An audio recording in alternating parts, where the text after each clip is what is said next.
guys, welcome back to சீனி மிட்டாய். எப்பயும் போல அப்பாலஜிஸ் லெட்டரோட நம்ம பாட்காஸ்ட் ஸ்டார்ட் பண்ணுவோம். இதுதான் இப்போ வழக்கமாயிடுச்சுல.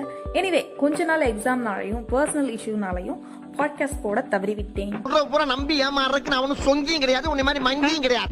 Kindly forgive me. இன்னைக்கு எபிசோட் போறதுக்கு முன்னாடி ஒரு விஷயம் சொல்லணும்னு நினைச்சேன். இது ஒரு அனௌன்ஸ்மெண்ட் கூட சொல்லலாம். சீனி மிட்டாய் பாட்காஸ்டோட சீசன் 1 முடிவுக்கு வருது. நீங்க கவலைப்படுறதும் அழுறதுக்கும் இங்க வரைக்கும் கேக்குது. நோ வரிஸ், நம்ம செகண்ட் சீசன் நெக்ஸ்ட் இயர் ஜான்ல இருந்து எப்பயும் போல ஆனா புது பொலிவோட நம்ம தொடர்ந்து பேசலாம். இந்த சீசனையும் அப்படியே அப்ரப்டா விட்டுற முடியாதுல்ல.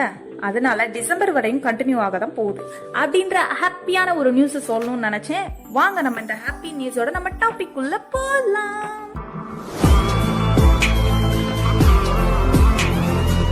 இந்த எக்ஸாம் அலப்பறைகளை பத்தி பேசணும்னு தான் இங்க வந்தேன். இன்னைக்கு எபிசோட்ல இத பத்தி தான் பேச போறோம். வில்லங்கத்தை விலை கொடுத்து வாங்கி டெக்கரேட் பண்ணி கூட்டி வந்திருக்காங்களே. காலேஜ்ல குடுக்கற 90 டேஸ்ல அவன் பாட்டு சுத்தின்னு இருப்பான்.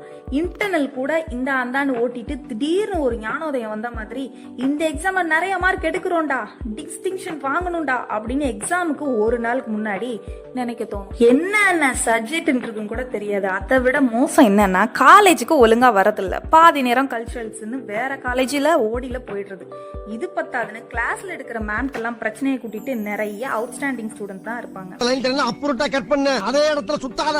இதுல மனசாட்சியே இல்லாம எக்ஸாமுக்கு முன்னாடி உட்காந்து முட்டுறது. சரி, எக்ஸாமுக்கு முன்னாடியாச்சும் படிப்பாங்களா அப்படின்னு கேட்டா அதுவும் இல்ல. என்னென்ன சீரீஸ் இருக்கோ அதெல்லாம் பார்த்துட்டு எக்ஸாம் ஹாலுக்கு போறதுக்கு முன்னாடி பரபரன்னு பறக்குறது. அதுலயும் இன்டெலிஜென்டான ஸ்டூடெண்டா இருந்தா மினி ஜெராக்ஸ், கேர்ள்ஸ்னா கையிலையும் காலையும் இருக்கிற எல்லா இடத்துலயும் பிட் எழுதி வச்சிருது. 3 மணி நேரம் எவ்வளவு பிட் அடிக்க முடியுமோ அவ்வளோத்தையும் அடிச்சுட்டு கெத்தா எக்ஸாம் ஹாலை விட்டு ஏதோ மண்வெட்டி எடுத்து கொத்துனா மாதிரி வருவானுங்க பாருங்க. வேற லெவல்.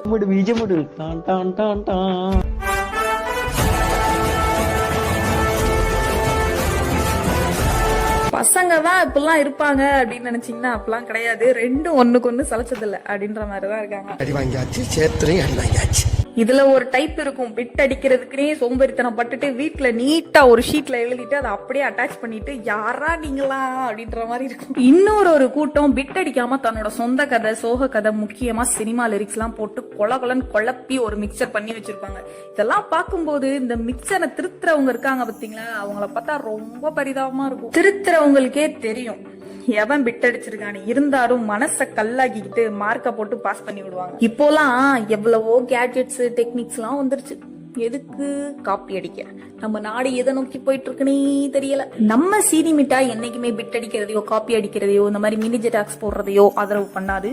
சோ காய்ஸ், பண்ணாதீங்க. உங்க மனசாட்சி எனக்கு இங்க வரைக்கும் கேட்டுக்கிட்டு இருக்கு. மனசுல பேசுறது அடிக்க மாட்டீங்க, சொன்னாலும் கேட்கவும் மாட்டீங்க. சரி பாப்போம், சொல்லி வைப்போம், அவ்வளவுதான். இன்னைக்கு இந்த ரேண்ட் போதும்னு நினைக்கிறேன். நெக்ஸ்ட் வீக் பாக்குறேன். இதுவரை இந்த பாட்காஸ்டை கேட்டுக்கொண்டிருந்த அனைத்து உள்ளங்களுக்கும் நன்றிகள் மற்றும் லவ் யூ ஆல். தொடர்ந்து பேசலாம். Stay tune. நான் உங்க சீனி மிட்டாய்.